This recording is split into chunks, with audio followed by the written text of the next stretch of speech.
it's Mia with the Cozy Bookshop, and today I'm going to be doing a little review on The Forgotten Garden by Kate Morton. A couple things to note. One, like last time that I posted this review video, The Forgotten Garden was the Cozy Bookshop Reads book pick of the month, and I will be going into some spoilers with this review. I will notate when I'm going to start talking about spoilers for the book in itself before I actually get into it. So if you haven't read it, you can certainly click out at that time. I do have my notes down here, so I'll be just kind of referring back to those to make sure I stay on subject here. And without further ado, let's go ahead and get into The Forgotten Garden by Kate Morton. To start off, I gave The Forgotten Garden 3.5 out of 5 stars. And I want to kind of go into this a little bit. 3.5 out of 5 stars for me means that it was a good book, but there were things that I took issue with, and there were, it wasn't one of my top books. For me, 4 or 5 star reads are really books that I loved, that I couldn't put down, that were just overwhelmingly good for me. And a 3.5, 3 star, that means it was a good book and I enjoyed it, but it definitely wasn't one of my top books that I've read. So it wasn't that I didn't enjoy the book, it wasn't that it was bad, it just wasn't, the most amazing thing I've ever read, and a lot of times the good kind of outweighed the bad for me, or the other way around. Yeah, the bad outweighed the good. You kind of look at, as a whole, the book just kind of, it was good. There wasn't anything like super amazing about it. So that's why I gave it a 3.5 out of 5 stars, and I feel like I needed to explain that a little bit because I have said that it's a good book, and I did enjoy reading it. It just wasn't, it didn't like so shine incredibly for me. The book deals with basically 3 main characters. I would say we follow 3 women in their quest to find out who they are, a quest of, an individual, backstory, history, who they are, where they come from, and we follow their journey in this, and how each woman, 2 of our main characters, are trying to determine where they came from, who they came from, and one is kind of the overall.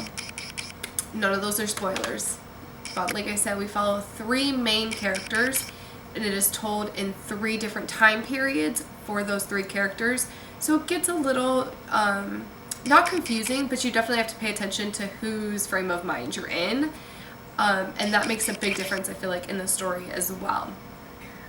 Overall, like I said, I did enjoy it. I feel like my biggest problems that I had with the story was it got a little too much at times, a little too wordy, a little too much information, a little more than what we needed. And I refer to this, if you've watched my reading vlog from earlier the week, you'll understand this. I refer to it kind of as kneading dough. You had to put into to get out of. And you can say that for reading in general. With reading, you do have to put in a little bit to get out. But for me, in this book at least, I felt like I was having to put in a little bit more work than normal, just to get out the little bit of enjoyment that I did get from it. So that was really actually where I detracted most of the stars, was the fact that I felt like I really had to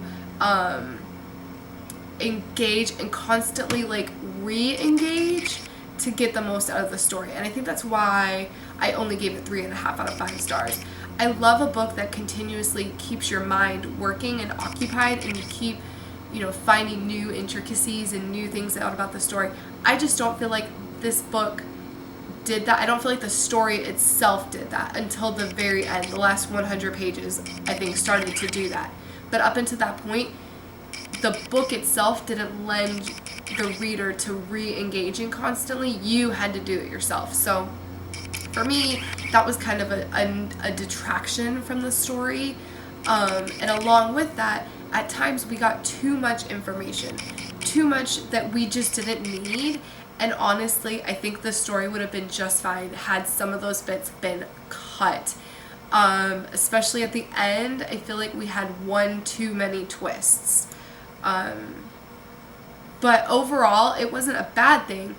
It was nice. I wish the twists that had happened and all the story, the last 100 pages of the story really just captivated me, and I wish we had gotten those sprinkled out a little bit more rather than just in those last 100 pages.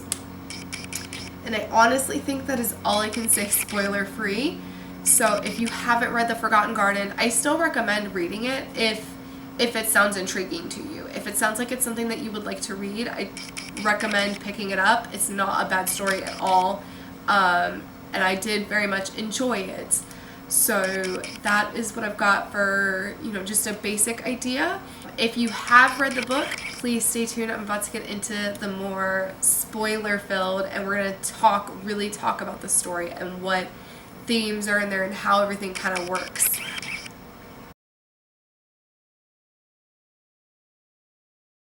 Let's talk about the characters. We follow Nell, Cassandra, and Eliza. Those are our three main female protagonists. And out of the three, my favorite was, Cassandra, I think. It's a toss-up between Cassandra and Nell. And I like them for different reasons. Cassandra I really liked because she really was a good character at getting up and moving forward.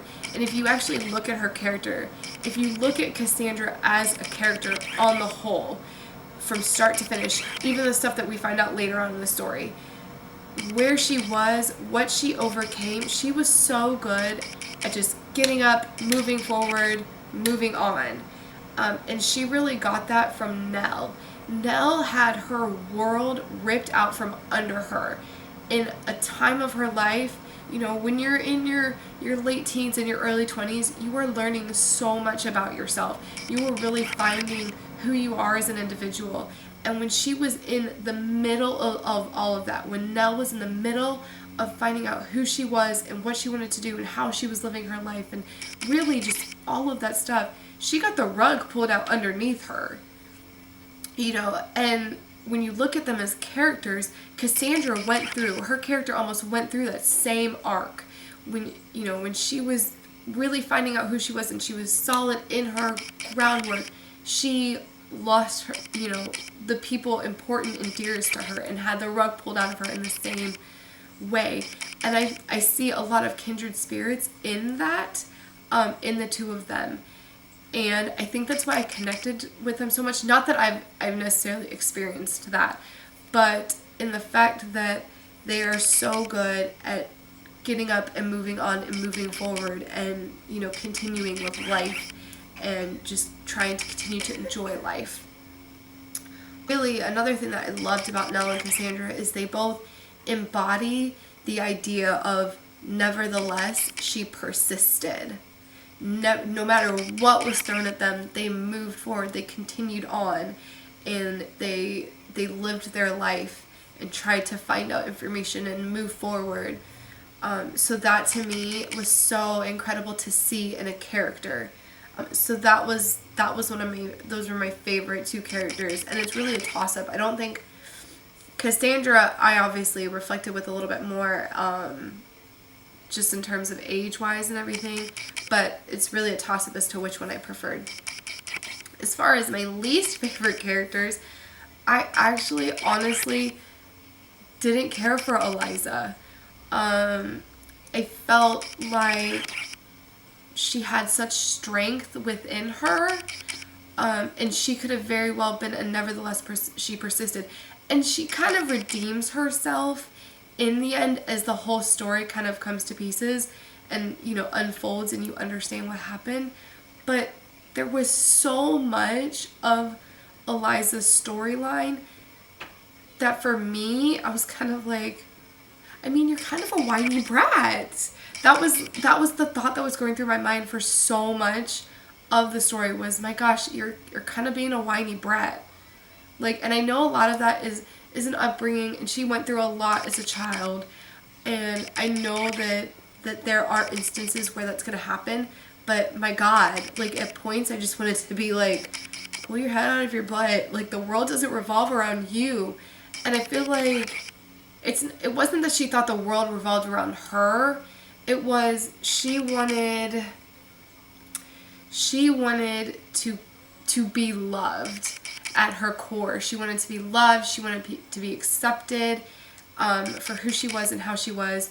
And when she had got that, she didn't understand when it was taken away. When she got that love and respect and attention from Rose, she didn't understand how to react when Rose got married and started living her own life. And that is when I was kind of like, like, come on, this is normal, this is life. And she kind of wanted to still like clutch her little beady hands in her.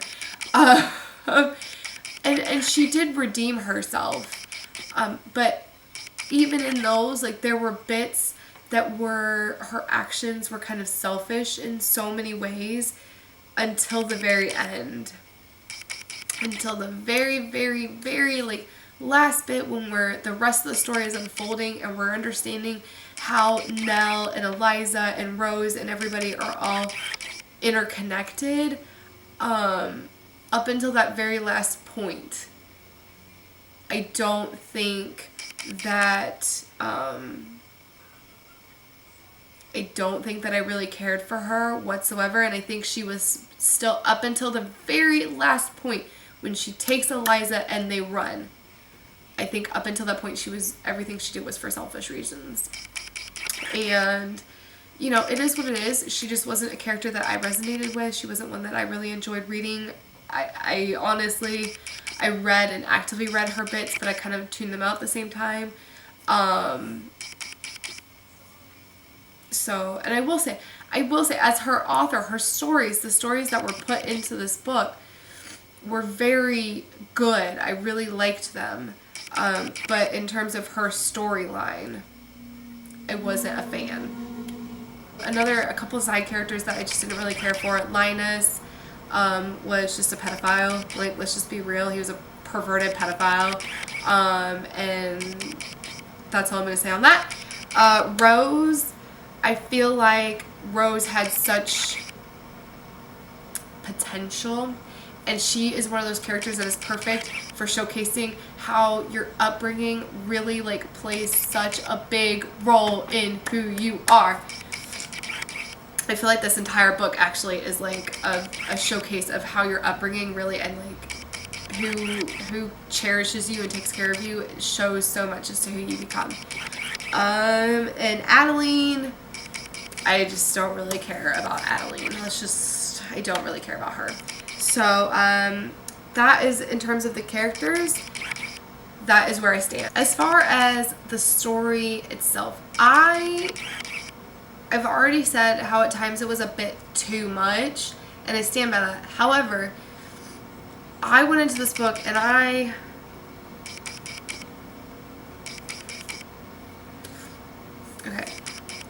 went into this book and I really tried to analyze it, to read it critically, because it does almost beg a reader to do that. It brings up these overarching themes of decisions, how one decision can change your entire life. It can change descendants' lives. It can change other people's lives that aren't even in any way, shape, or form anywhere near you. And that to me is so amazing. Like, just reading that and reading, you know, having the Nell's adoptive father throw away the letter that he got for her birth grandparents or uncles. I don't know how like that genealogy works there, because yeah, but to have her birth aunt and uncle, there we go, how's that for backwards, sent to try and find her. I mean, that is just, that one decision changed the entire course of Nell's life, and then Cassandra's life, or Leslie's life, and then Cassandra's life. It is incredible how one decision, one seemingly insignificant, minor decision, and he even says that they may not even be her real parents looking for her. That one little decision to just toss the letter into the fireplace changed the course of 3, 4, 5, however many, whatever you want to go down the line, how many people's lives. That is incredible. And honestly, I really took that away from this book, to be completely honest. And I like to read for fun, don't get me wrong. Like, I totally read this book for the pure enjoyment and the fun. But I love when a book, and this book is fiction, it's not intended necessarily to make you think. I was just looking at it and I was like, it is incredible. You know, when I got to the end of it, it really had me thinking about decisions that we make and how they have a ripple effect. You know, even the small ones of that don't even seem to play any consequence at the time. Later on down the line, they have a ripple effect. So, I really love when a book actually does that and makes you think. Another overarching theme that I see in this storyline is relationships, specifically mother and daughter relationships. If we want to get like real nitty gritty about it, the relationship that Nell had with her mom is so, you know, is one, and then the relationship that Nell has with her daughter Leslie, and then Leslie has with her daughter Cassandra. You can see where, you know, where they're going, and you can see how relationships really come mother to daughter. And the interesting thing is, both Nell and Leslie got a second chance at motherhood. Leslie is mentioned in one of Cassandra's mindsets, I guess you could call it, in one of her little bits, that when she had her other children, she did a much better job at being a parent. Likewise, Nell did an amazing job parenting Cassandra. And it's almost like these second chance motherhood options is where they really thrived.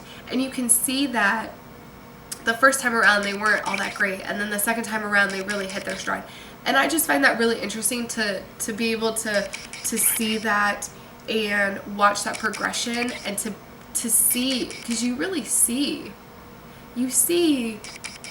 where it all starts. You see the relationship Eliza has with her mother, and then you see the relationship that Eliza then has with her aunt and the other mother figures in her life.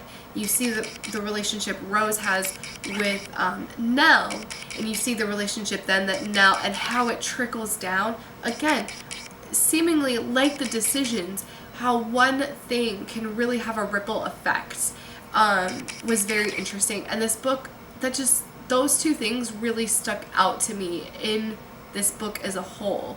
The idea of the parent-child relationship, and the idea of the idea of one decision, one choice, one option really changing the course of your lifetime and others' lifetimes.